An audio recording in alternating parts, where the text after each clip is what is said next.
Cái gì? Đi cái cô chụp ảnh. Ở nhà có một đứa em gái nó có mỗi cái áo mồi mang đi mặc làm crop top. Mình đánh dấu nhá, miếng này là của Hóa. Ở đâu đây? Không phải của Hóa này. Chia hết rồi á? Miếng này của Hóa, hai miếng này của tao này, miếng này Đưa mày gọi của cô Hóa. đi.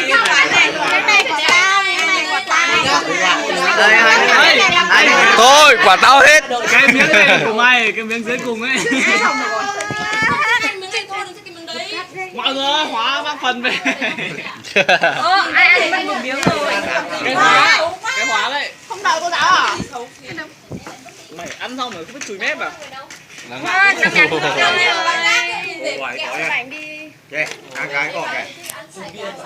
Thế Linh ơi, Linh chuyển lên đây để cho cô giáo ngồi đây đi. Cô ngồi đây mà. Này tôi bảo này, từ có ý kiến. Từ sớm cô này hay cực. Chân chẳng lên thời gian đây. Ai có đâu. Đây có đây. Đưa đợi cô đi chụp ảnh. Hai cô thử chia mà mở đi. Chỉ à.